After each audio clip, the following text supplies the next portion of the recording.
thanks for coming on today. I had a few phone calls earlier from different reporters asking me questions about the press statement, so I thought I'd try to clear everything up at once. So I've got a short statement to make, and then I'll field any questions that you may have. Of course, needless to say, disappointed that no buyer came forward. As I put in hundreds of thousands of pounds today to try and find a buyer, and to satisfy the SFA and SPFL rules to operate this season will cost £1 million all in. As you saw, the administrator reached out to me, and I offered to fund 25% of the purchase price and the funding requirement on the basis that no buyer came forward. But I do need help on the 75% balances. It needs doing quickly, and Alan McKenzie, that people know, has offered to pull together the major shareholders this week to see, as he did last August, to see if we can get something going to find a solution to the 75% shortfall that we would have. Things need to be done quickly to retain the football licences, the SPFL, SFA, to retain the squad for next season, to keep the football and commercial momentum going, and not very nice, but to avoid liquidation. So I need help, and that's where we're at this point in time. Disappointed that no buyer came forward, and we're in the situation that we're in. We've been trying for a long time now. I tried pre-administration. The administration have tried to fix the problems. There's a lot of noise about the football, as we all know, and we are where we are. So, I'll take any questions that you might want to ask me. Alan, when you say you need to move quickly, do you have a clear idea of how long the timescale remaining is? Well, we got till the end of the season. I'm funding the club till the end of the season, so we've got 6-7 weeks, and nothing will happen in that period. But to keep the squad together is one of the important things. Charlie will reinforce that. We need to just find out what the way forward is going to be, find a solution. The administrators have outlined a number of concerns that interested parties brought forward. There are issues you've spoken about before as well. How concerning is it to reach this stage and those still haven't been resolved? Well, I think that most people realise that the club, the plight that the club's in, and I would have thought people would have been very, very helpful, as opposed to taking some of the stances that they've taken. I can't see the reason for it, but I've probably got a different mindset to most people.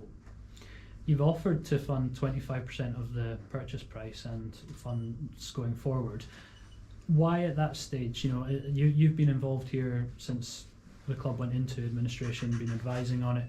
Is this something that you don't think you could go alone, or do you need extra support? Well, I think the likelihood is that we probably need maybe 1.8 million to get us through to the end of next season, on the basis that we stay in Division 1 rather than going to Division 2.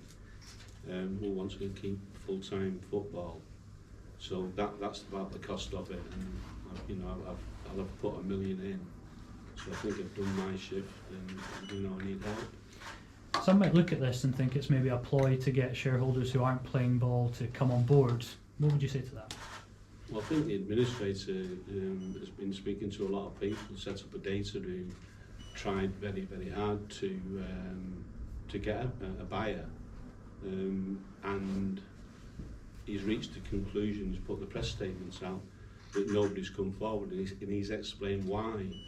The problems with the land, that we have to get the shareholding, which is a dog's breakfast, sorted out, and then we have to get the creditors on side, and if we have to pay loans back at 1.5 million, there's not going to be left anything for the actual small creditors. So they're the problems. Are you calling on others to show the club goodwill then? Yeah, of course I am, yeah. When do you think that meeting will take place? I'm hoping we try and get it done before Thursday. Before Thursday? Yeah.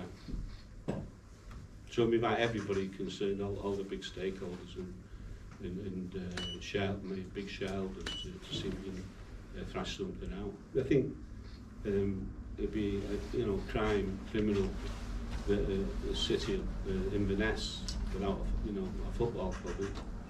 It's unthinkable, really. Yeah, that's a very real possibility from the administrator's statement, is that with the current issues, a sale seems unachievable and the club's at significant risk. How worried are you? This club could potentially cease to exist. I am worried, yeah. I mean, I want to help. I've tried to help. We're trying to give the club breathing space all the way through to try and find a buyer, and for whatever reasons, I think the best description is there's a lot of noise. People didn't come forward. It was too complicated. You weren't buying 100% of the shares of one person.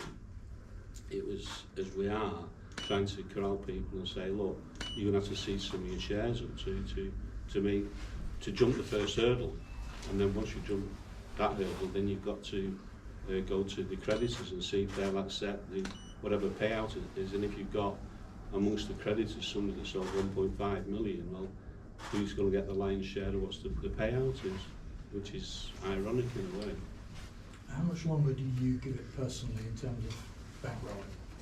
Well, I've just said till the end of the season, which will probably last into May, June. And then that's it? Well, yeah, I'll run out of money. Would you say, Alan, there's a glimmer of hope or beyond that you can offer supporters? Well, I think a city the size of Inverness and the businesses that are in Inverness, the Freeport issue, people have made a fortune out of Inverness doing various things. I can't see why it's a problem to raise, if you've got 3 people putting 300,000 quid in, compared to, I'd have put 1.3 million in by then. If it goes ahead, I'm not being unreasonable. I think the city should be able to support a football club, and it's disappointing if it goes all the way to liquidation.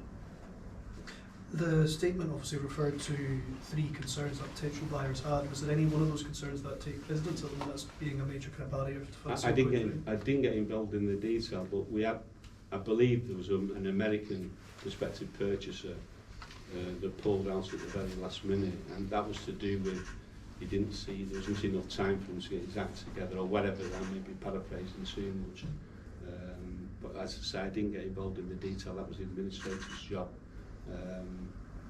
so I don't know the detail behind that, but I know they tried hard and they had a lot of potential, and at the end of the day it didn't go through. Is there a frustration that you've been involved, like you say, you can only fund it so far to the end of the season, but that you've shown this goodwill and that it might not be enough? Does that worry you? Does it concern you? Well, obviously it concerns me that it's incredulous, and I'm saying it a different way now, that a city the size of Inverness can't support a football team. I think there's fundamental things wrong with the club. In terms of like the building's too big, it costs too much to run. Other clubs have, in the same division or the championship, are functioning with much lower overheads. So that's a difficulty in itself. I had some talk with the council recently, and maybe within a few years we could get moved to the campus and have a fit for purpose stadium that's not facing the sun on match days and things like that. So with a bit of goodwill from HIA, from the Highland Regional Council and other stakeholders and rich people in Inverness, it's not a big job at all to turn this club round. We can see what's been done in the last few months. The spirit in the club's good. The team are playing well, apart from the Annan blip on Saturday. I think people are enjoying themselves more. It's good to come to work. We recently paid for Louis Longstaff. Yeah, Louis Longstaff's operation, to get a hernia fixed, £7,500. There's no Alan Donnan issues where people are just shirking and not looking after the players. It's a different mindset, and I think it's a shame if that doesn't carry on. We fill the King's Mills up with a lot of people. raised a lot of money. The spirit's there. George Moody in the back there. You know, he's got the fans. He's got the supporters bar going. You know, the place is like rocking and rolling, but it needs cash and it needs to sort itself out from some legacy issues of you know, like the thing like the stadium being too big and too costly to run, unless we're in the Premier League, which is a long way away.